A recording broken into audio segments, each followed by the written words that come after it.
আসসালামু আলাইকুম। তৈরি করে দেখাবো চিরা দিয়ে একটু ভিন্ন ধরনের রেসিপি। তৈরি করব চিরার লাড্ডু এবং বরফি। আশা করি রেসিপিটা আপনাদের কাছে ভালো লাগবে। এখানে আমি 3 কাপের মতো চিরা নিয়েছি। এখন চিরাটা ভেজে নিব। আর এই সব চিরা আমি একসাথে ভাজবো না। চুলায় একটা প্যান গরম করে তার মধ্যে আমি অর্ধেকটা চিরা দিয়ে দিব। প্রথমে অর্ধেকটা ভেজে নিব।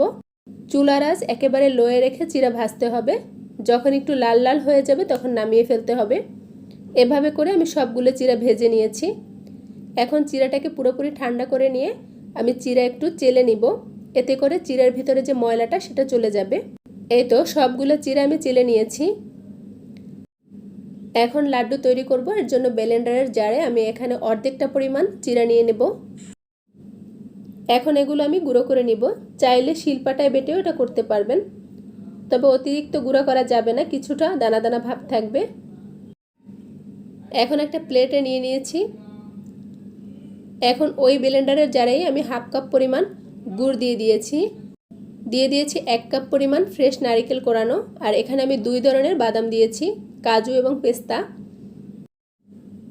আর এখানে আমি একটা এলাচ নিয়েছি, তার ভিতরের যে বিচিগুলো ওইগুলো দিয়ে দিব। এতে করে সুন্দর একটা ফ্লেভার আসবে। এখন এটাকে আমি ব্লেন্ডারে পেস্ট করে নিয়েছি। এই যে হয়ে গেছে। এখন এইগুলো সেই গুঁড়ো করে রাখা চিরার মধ্যে দিয়ে দিতে হবে। আর দিয়ে দেব 1 চামচ পরিমাণে ঘি। এখন সব কিছু একত্রে খুব ভালোভাবে মেখে নিব।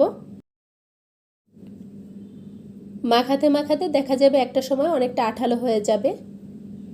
এই তো এটা হয়ে গেছে। এখন আমি লাড্ডুগুলো তৈরি করব। আমি গোল গোল শেপে লাড্ডুগুলো তৈরি করব। আর ছোট বড় এটা যার যার ইচ্ছার ব্যাপার, চাইলে এটা বড়ও করা যাবে। একে একে আমি সবগুলো লাড্ডু তৈরি করে নিয়েছি। দেখলেন তো কতটা সহজভাবে এই রেসিপিটা তৈরি করা যায়। খেতে কিন্তু অসম্ভব মজার। এখন যে বাকি চিরা আছে সেটা দিয়ে আমি আরেকটা লাড্ডু তৈরি করব। এর জন্য এখানে হাফ কাপ পরিমাণ গুড় নিয়েছি, আর 2 টেবিল চামচ দিয়েছি চিনি, আর সামান্য একটু পানি দিয়েছি। এতে করে এটা তাড়াতাড়ি গলে যাবে। কিছুক্ষণ নাড়তে নাড়তে দেখা যাবে এটা উপরে তুললে এটা থেকে একটা সুতার মতো দেখাবে, বা হাতে নিলেও একটা সুতার মতো দেখাবে। এই তো দেখেই বোঝা যাচ্ছে। ঠিক এভাবে যখন হবে তখন এর মধ্যে আমি 1 কাপ ফ্রেশ নারকেল কোরানো দিয়ে দিব। নারকেল কোরানোটা দিয়ে আমি 5 মিনিটের মতো এটাকে রান্না করব। 5 মিনিট পর আমি বাকি চিরাগুলো দিয়ে দিব।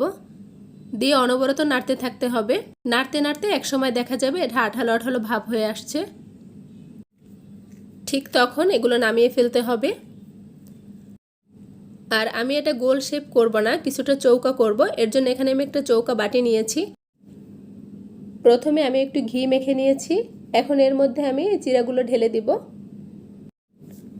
একটা চামচের সাহায্যে একটু চেপে চেপে ভালোভাবে আমি সেট করে দিব।